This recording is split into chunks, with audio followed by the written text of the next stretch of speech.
Hi, boys and girls. This is Officer Leake, and just wanted to check on you guys and just see how everything was going. I know it's been a while since we have seen each other in person, but just hopefully you all are being safe, that you are continuing to stay at home, or if you have to get out, you're wearing a mask and practicing safe distance, social distancing from each other. So I actually am in bed laid up because I broke my ankle this past Monday while I was at work. So the doctor says that I have to stay off of it. I can't stand, I can't walk, I can't drive or anything for at least the next 6 weeks. So this is going to be quite an adjustment for me when I'm used to doing all kinds of things that require me to be mobile. But during this time, I did want to read you another story. So hopefully you all are listening in and tuning in. I'm probably just going to read the first chapter today, and then maybe come back tomorrow and read another one and post these videos on your school websites.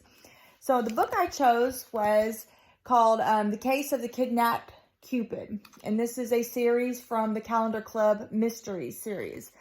This is one of my son's books when he was a child. So I kind of went to his room and invaded his bookshelf. So chapter 1 is titled Neighborhood Watch. Dottie Plum got to the clubhouse first. Dottie liked to do everything first, but she especially liked to be first when it was her turn to check the Calendar Club help box. The help box sat outside the front door of the clubhouse, and anyone in Fruitvale who had a problem could slip a note inside. Dottie and her best friends, Casey Calendar and Leon Spector, took turns checking the box every day. Today was Dottie's turn. Casey and Leon ran past Dottie into the clubhouse. Dottie's Uncle Eddie had asked the Calendar Club to make Valentines for his store, and they had agreed. Casey and Leon were eager to get back to work. Uncle Eddie sold plants and fruit in the summer. He sold pumpkins in October. In February, he sold Valentine's Day flowers. The three friends had been working on Uncle Eddie's Valentines for nearly a week. They had already cut out the hearts, pasted on the cupids. All that was left to do was print the message. They had promised to deliver the Valentines to their neighbors as soon as they were done. And that was going to be today. Casey and Leon sat down on the clubhouse floor and started writing the message on the Valentine. Outside, Dottie reached into the help box. "We got a note," she called as she joined her friends. She tore open the envelope. "It's from Officer Gill." Dottie read the note out loud. "Dear Calendar Club, Miss Duffy has been away for more than a month. Can you help keep an eye on her house for me? She lives in the ivy-covered corner house on Daisy Lane. Your friend, Officer Gill."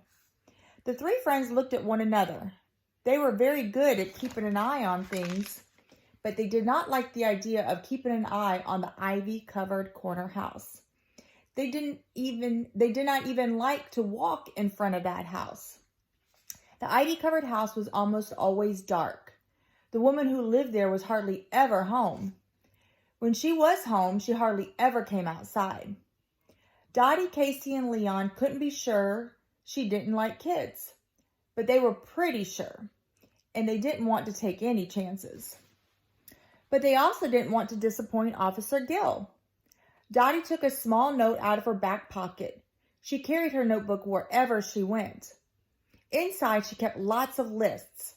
Her favorite list was of the weather. Today, her weather list said, "It's 45 degrees and cloudy."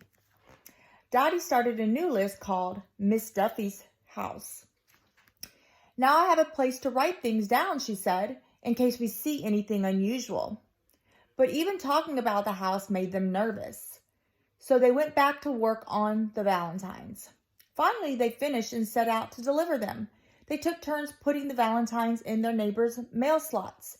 Dottie went first. They were across the street from the ivy-covered house when Leon stopped.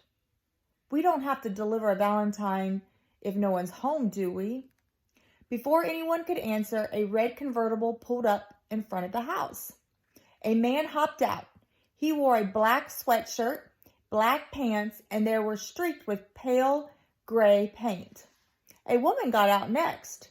She wore a dark velvet coat and thick fur collar. Her hair was shoulder length, wavy blonde, and was shiny as gold. She wore sunglasses even though it was a cloudy day. She looks like a movie star, Dottie whispered. The woman opened the trunk of the car and struggled to take out a large suitcase. Why did you bring the whole dressing room with you? Asked the man. Who are they? Casey whispered to her friends.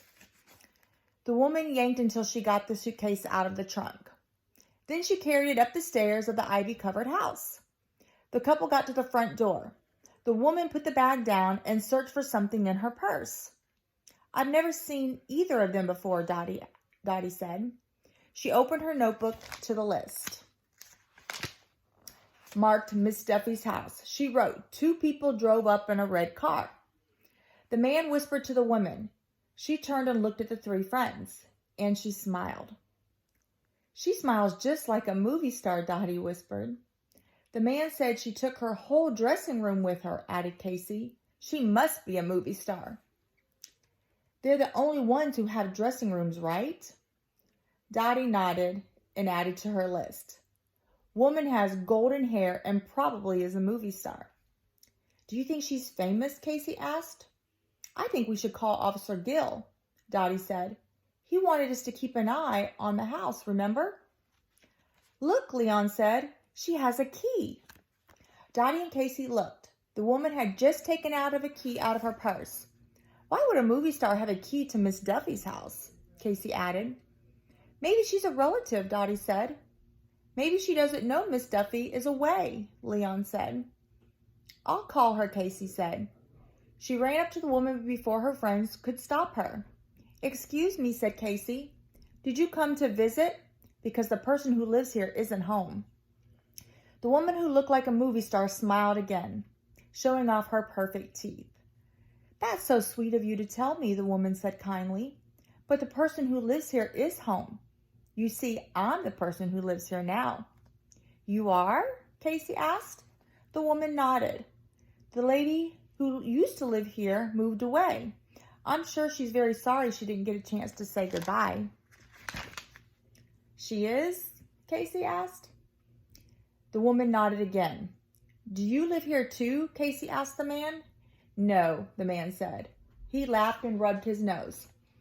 Casey noticed that his hands had gray paint all over them. This is Howard, the woman said quickly. He's my painter. Is that why your hands are gray? Casey asked. You're a smart one, aren't you? Howard said. He turned to the woman. Do you want me to come with you inside? No, the woman said. I'll call you when I'm ready. Okay, Howard winked at Casey and ran back to his car. Then he hopped inside and drove away. The woman put her key into the lock, but it wouldn't turn. New keys are such a bother, don't you think? She asked. She tried the key again, jiggling it a few times. Finally, it worked. There we go, she said as she opened the door. Thanks so much for stopping by, but I've got a lot of unpacking to do. We can talk later, okay? She didn't wait for an answer. She walked into her new house and shut the door. I can't believe Miss Duffy moved away, Dottie said. I can't believe a movie star moved in, Casey said. We don't know for sure, Leon reminded her. But I am sure we can find out, Casey said. Let's go. And that's the end of the first chapter. So if you want to find out what happens, tune in again and we will read the rest of the book, Chapter 2, A New Friend. I hope you guys are doing good. I can't wait to see you, and be safe. And remember that I miss you and I love each of you. Bye.